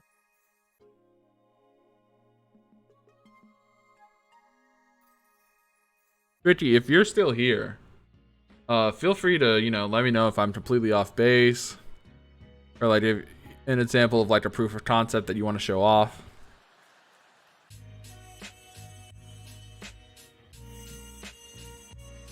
That was a very good round for Rod Nuts. Delays it ever so slightly to catch him pressing a button. And he gets a huge reward for it.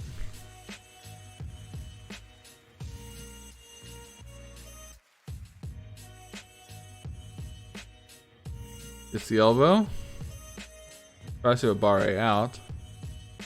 Guard break at the wall.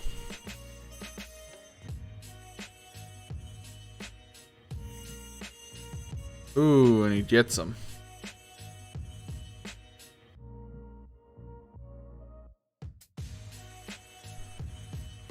All right, game 5. Do we see the reset? Let's watch and find out. Give me that elbow at the start. He retaliates with buttons again.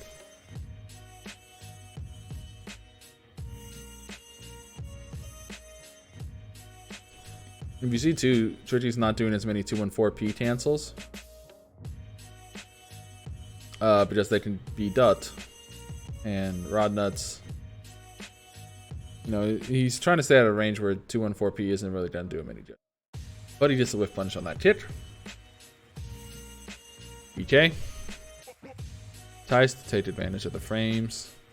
Rod Nuts doesn't move. It's a little bit faster.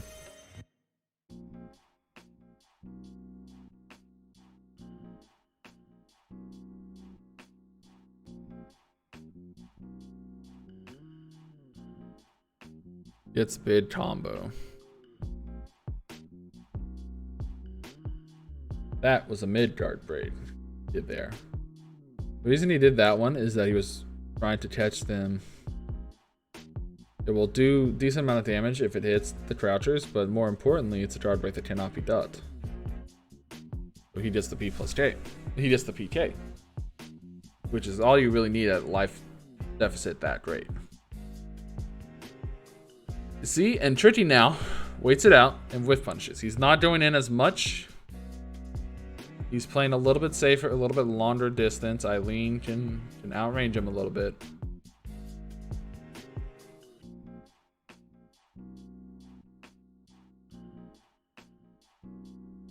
Conan and Blaze both have these tiny legs that make them a little harder to combo than her.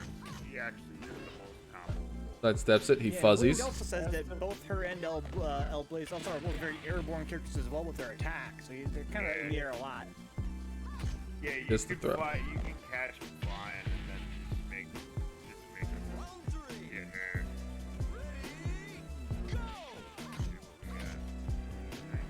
Rodney finally started to respect his own blocked elbows. I mean, we're seeing him crouch as fuzzy now, which is what he's supposed to be doing.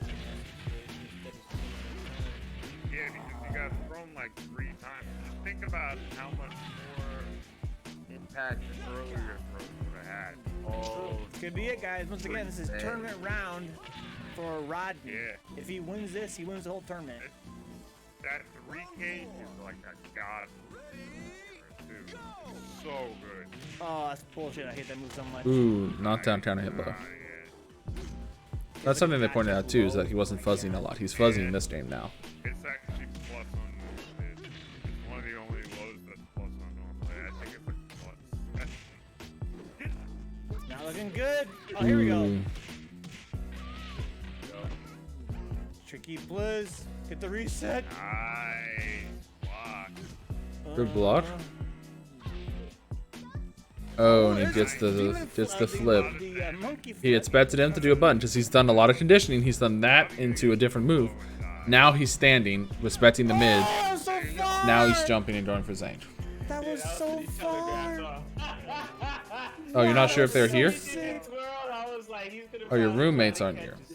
If you just typed that, I apologize. I just now saw it. It doesn't even matter. Like, you know what's gonna happen. I think even if you're Rodney, design yourself to be like, I will Guard break, guard break. at this point. No Stritty is stand guarding.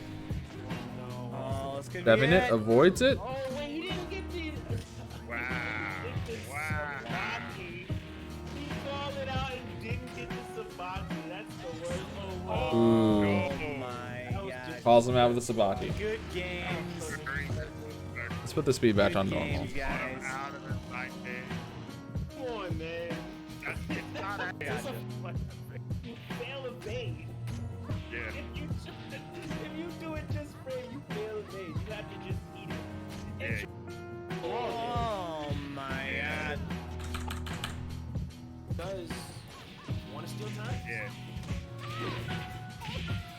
Yeah, he takes calculated risks, but they're risks nonetheless. So Right. sometimes Ricky can make him pay. Yeah, that's true. I mean, the reward is high, but you keep seeing it. A lot of dashing elbows in case he tries to go for some crazy mix-up. See how tight Ricky is playing? He's only pushing P. He's like just doing punch and low punch. That's it. And look how much damage. Oh, good Yeah. to stay down. But just look how quick it's turned around. He's Over, dead. yeah. Yeah. Oh, this is so annoying. Try to gain I'm insight mad from that. already. I'm mad all over again. Yeah.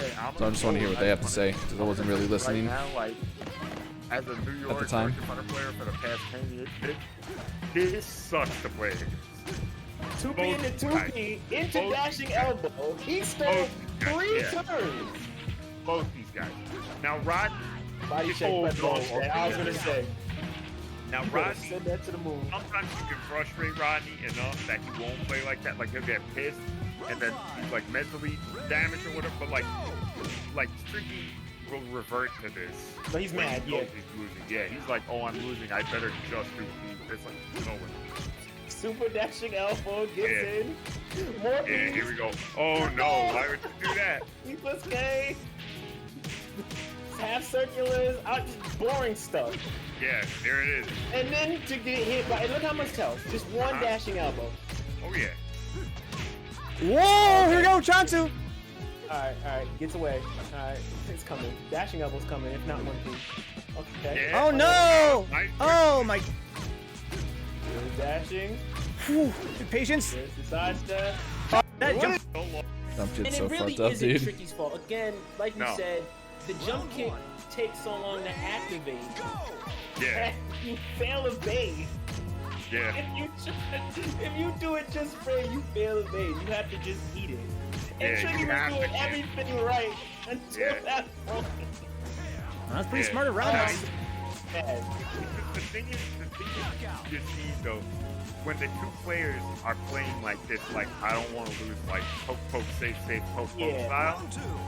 This is where Akira's just gonna win. Like, Eileen can't really do it. She has to throw the crushes out. She has Right. to throw the big stuff out. She has to take a risk. Yeah, she can get frame advantage, but I mean, Yeah, it's like, who counter cares? hit damage plus a Yeah. combo opportunity, and Exactly. you have to guess on wake up. It's just, it's Exactly. in Akira's favor. There's nothing you can really Exactly. do about it. Throws are better too, so like, it's like you have to Abare. That was good. That was good. You have to Abare, so like, You you're have to gonna Abare. need super dash elbow. You might as well Abare with like something big, because like, there's no point. Even Abare with that. Abare with Scorpion, just save one block. This guy's not evading. He doesn't care. He's not afraid of any of the shit that she's doing. Notice Rodney has stopped evading entirely. Right, nor is he watching his feet. I mean, he's just. Yeah, he doesn't care. Oh, carry him out. Couldn't get run off from Oh, this. couldn't get. Couldn't run off from Yeah, this. No, he's he has to finish the two strings to do it. Bring him up a little higher, but I'm not. Uh-oh. Okay. Oh no, Meiji cancel, elbow, Oh. elbow.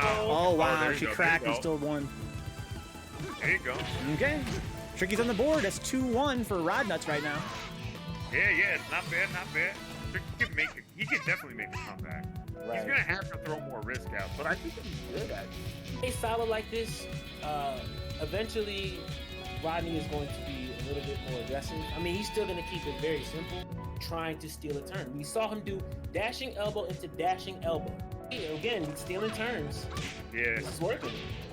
yeah, this is good actually. Yeah. PK, and now there's a shenanigans. It just took one Yeah. of those. What's her counter hit launch? Does she even have? That's kind of one right there. I think B is a normal hit. guard break, Yeah, PK. Nice challenge I'm with the not demon doing flip. monkey flip shenanigans. I don't No, don't care do that about monkey it. flip anymore. He'll just hit you out every time. Is that a reaction to Annoying monkey stuff. flip? Yeah. Okay. Dashing elbow, super dashing elbow. 3. Oh my god. Since you're not gonna crouch gas fuzzy on hit. Alright, no sidestepping. More patience. Damn, there it is. There it is. What's the mix Oh, up? The mid. Ooh. That was, I got hit. I'm gonna Yeah, me too. confess. I got hit by that. I definitely ducked right there. yeah, me too. Yeah. That was sick. I actually think I probably would have tried to evade, but that would have eaten it. Wow, what a chase! Yeah, no, he's doing really well. Tricky's actually playing really well. Oh wow, he also chased up with the dash. Yeah. On tap. Okay, good. On tap. Listen to them. Get some other input. Alright, he's back in the driver's seat now. He got his counter hits. Alright, 9P, shoulder, the blade shoulder. And there's the parry. The blacklist has made more monkey dances from Tricky. Like that's what kind of what Harpooner and Shidoshi were saying, right? Get some more of the abare. Just get some more for crushes to get that damage. It's a big risk, but that's kind of what she needs. But he is playing really soft, but look at this, like when he blocks, it's like a problem. Like, Yeah, okay, in that sense, yeah, I can see it. I mean, Yeah, he's Oh, so much damage. Oh my god. That was guaranteed. That was guaranteed. Could be it. This is a tournament round right now for Rodnuts. If Rodnuts wins this, he wins the whole tournament. Yeah, that's it. Tricky, I please. don't know. Oh, there's Tricky. Okay. That's Alright. Oh, that's wow, big that was- damage! Yep, that tech is coming. 2P. Okay, nice The low there. wall. Shot He to wanted the FC wall. Racer. That was so risky. He thought the wall was there, and that would have been. Oh no. Double shoulder. Oh no, the wall! No. Oh, the freeze. You was Do not tech. Oh, he teched. Oh, okay. Wait a minute. He can win his right. Oh, there we go! Got it. Dude! Oh no, the wall! No. Oh, the freeze. You was Do not tech. Oh, he teched. Oh, okay. Wait a minute. He can win his right. Oh, there we go! when you You're gonna do it. a little bit. Go ahead and donate if you haven't yet. Watch this final match, and then we're done call the stream. God. More pressures. Dashing out after the beat was K. Oh, so much damage. He's dropped it though. This is good though. He's not teching. This is really Yeah.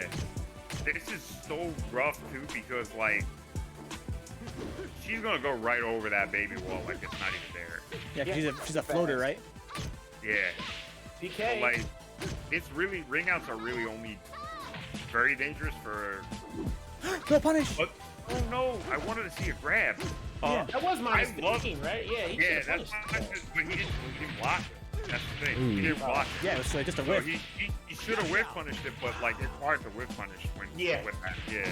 You gotta, that's a presence of mind kind of ordeal. Yeah. You need to see it, time I it. did really like seeing that back throw though. I loved it because he hasn't bothered to check a throw or even get grabbed. Yeah, this is Victor's gonna open the Yeah, grab. that and lows. Yeah, those are working exponentially for him. So Go yeah, open if up you the keep grab. that rocking. It's good. All right. Yeah, I think you're right. So wing I think we're is gonna the call it, lightest though. character in the game. I think so too. I think we're gonna call it. So yeah, that was good match analysis. We watched 3 sets that I feel are really, really good. You know, kind of my favorite sets of the night. I appreciate y'all hanging out. Hopefully y'all learned something. If you didn't learn something, I hope you were still entertained. I appreciate those of you hanging out, even if it was just for the music provided by the Cutman Radio. So yeah, thank you guys, and I will see you all tomorrow. I don't know what we're playing. Probably won't be a very long stream. We'll just see. We'll see. I have a special project I need to work on tomorrow, so that might take priority. But I appreciate y'all nonetheless. I know I've been doing a lot of not playing VF content, but I feel it's important to try to get this stuff out there. So I appreciate all the support. Anyways, I'll catch y'all later. Stay wise. Peace.